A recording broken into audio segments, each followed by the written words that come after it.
Good morning students, welcome to the online class of class 10 English. So today's class I will take the chapter A Tiger in the Zoo. Okay, in my last class I have explained the explanation of the poem A Tiger in the Zoo. So now I will discuss about the poetic effect, the poetic devices that are used by the poet in the poem. So let's start. So at first I will tell you the poem in a nutshell. So the poem written by Leslie Norris explains the agony and the helplessness of the tiger. The poet also explains what their life would be if they are in the jungle or if they have been in the jungle. The poet also explains the condition of the tiger or in the zoo that is confined by the human beings for their own fun. So this is the poem in a nutshell. Now I will explain you the poetic effect, the poetic devices that are used in the poem. So let's start. So what are the poetic devices used in the poem? So at first I will discuss the poetic devices used in the first stanza of the poem. You can see the line starts with, the poem starts with, he stalks in his vivid stripes. So he is referred to the tiger, okay, and he is personified to the tiger. So first the poet used the poetic device personification. What is personification? The attribution of human characteristics to any non-living things, we call it personification. So here the tiger is personified as he. So personification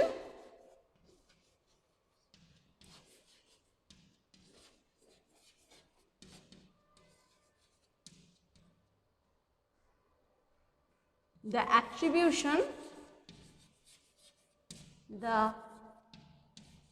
attribution of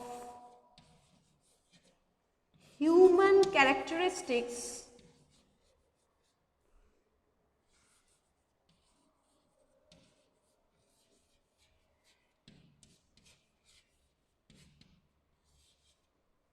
to the non-living things. Okay, this is the definition.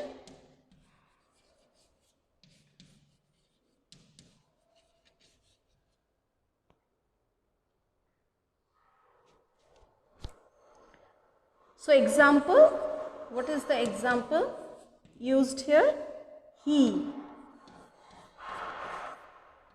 So he is referred or is personified to the tiger. He stalks in his vivid stripes the few steps of his cage. So next point or next poetic device that is used by the poet, here the poet used an imagery. Imagery means to create an image in front of the or in the reader's mind. Okay, so the next example, next poetic device used by the poet is the imagery. Imagery, he stalks ...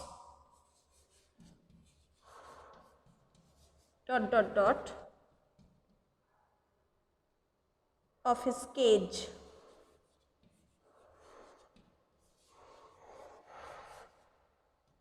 So this is an example of imagery.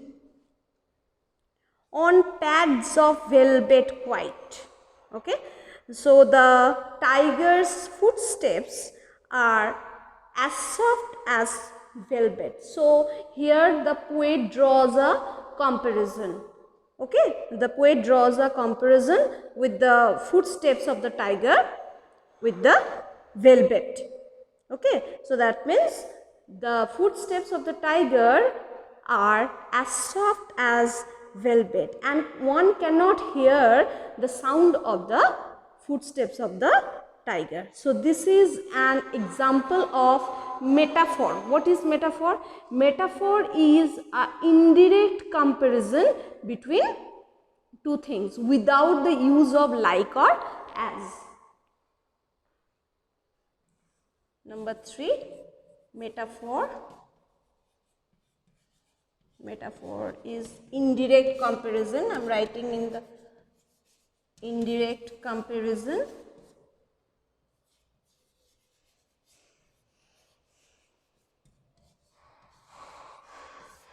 Okay. Pads of velvet. Pads of velvet.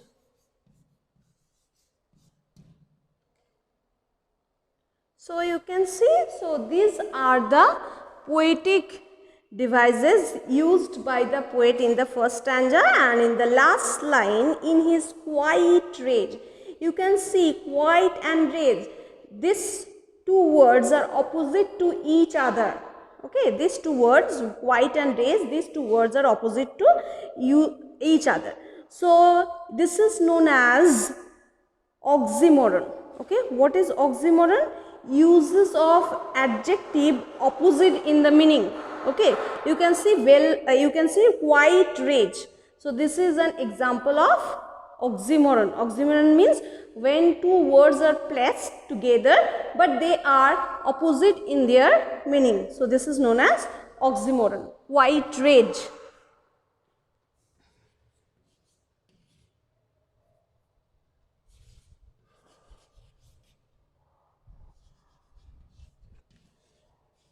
Oxymoron. Okay, use of adjectives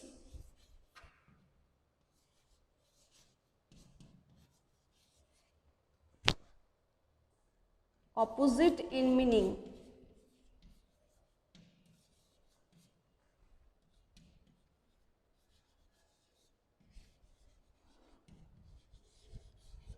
Example is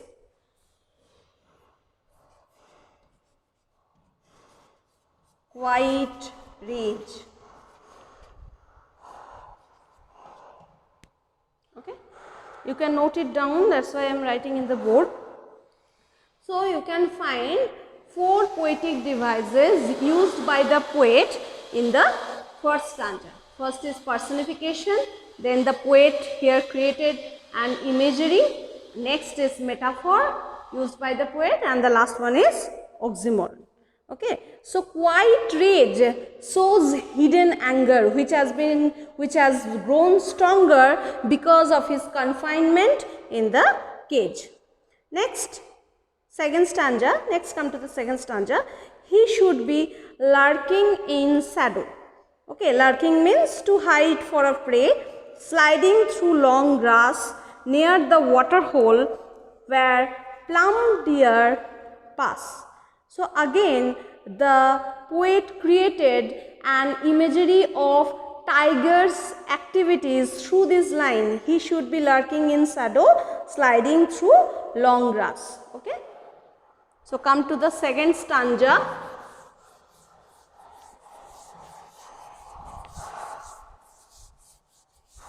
Come to the second stanza. You can note down all the poetic devices.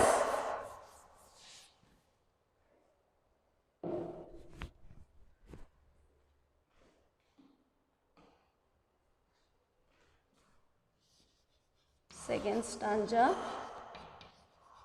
What are the poetic devices used by the poet? Imagery.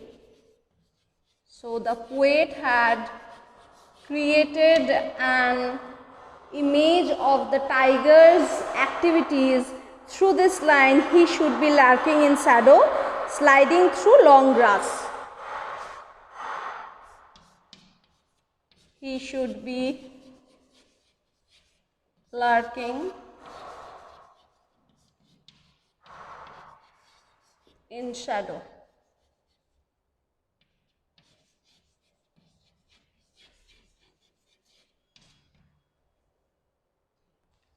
Near the water hole where plum deer pass. So here in the last line of the second stanza, you can get a poetic device, that is alliteration. So what is alliteration? Alliteration means uses of same sound at the beginning of the adjacent word is called alliteration. You can see where plum deer pass. Plum, P sound, pass, P sound. So this is an example of alliteration. Okay, alliteration. So what is alliteration?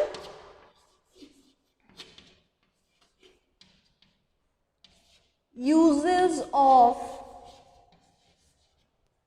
same sound at the beginning of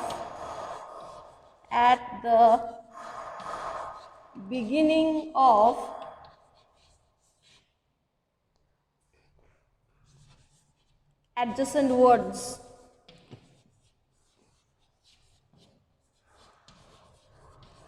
So example here is, what is the example?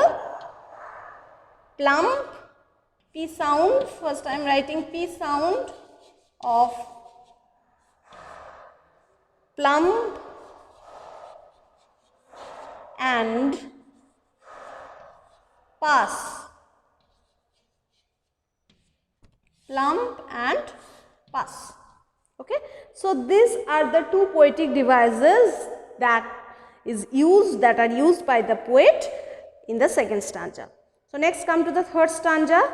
He should be snarling around houses at the jungle's edge, bearing his white fangs, his claws, terrorizing the village. So in the third stanza, you can get the poetic device, that is onomatopoeia. So what is onomatopoeia? Onomatopoeia means uses of word which create a sound effect.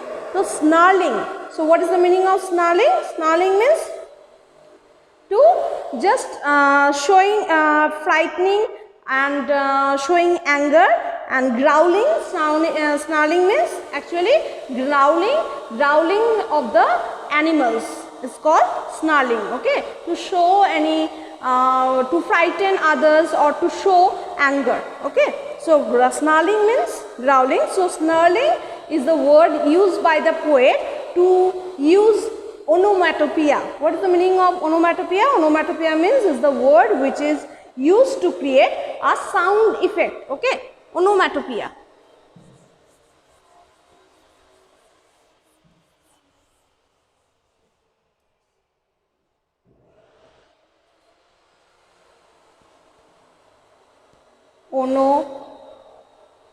Onomatopoeia. I am writing down the definition also so that you can understand it properly. Uses of word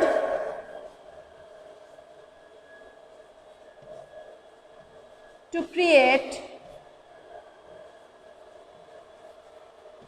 a sound effect. So snarling means growling, so it is a sound. So example is snarling. Bearing his white fangs, his claws, terrorizing the village. So again the poet used an imagery here. Imagery to create a poetic effect. Bearing his white fangs, bearing his white fangs,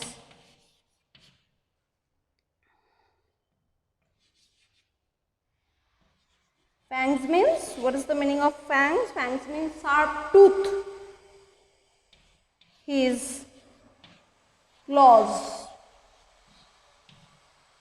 So in the third stanza you can see the poet, in the third stanza you can see the poet has used two poetic effect, This is the third stanza.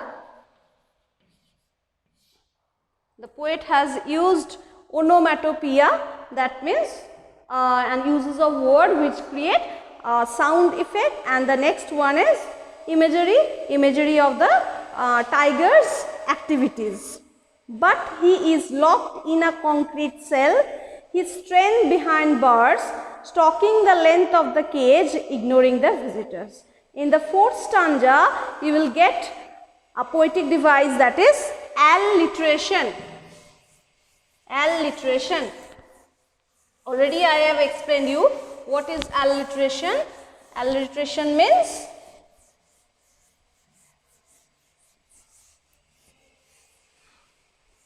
uses of the same sound at the beginning of the adjacent word. So you can see his strength behind bars.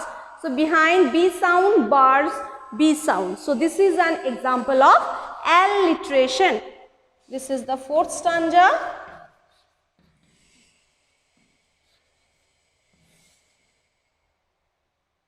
Alliteration.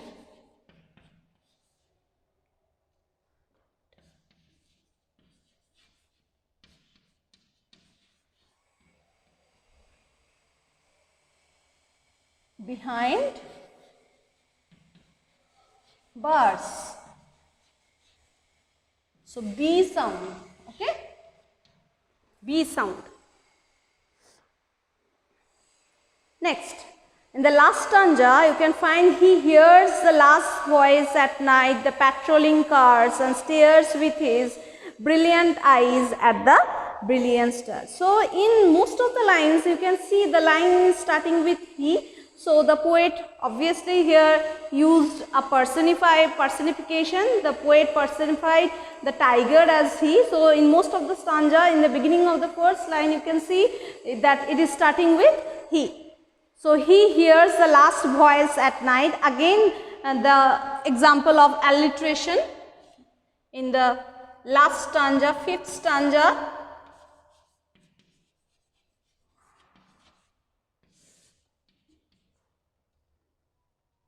He hears. Okay, he hears. So eighth sound. So this is an example of here B sound. These are the examples of alliteration.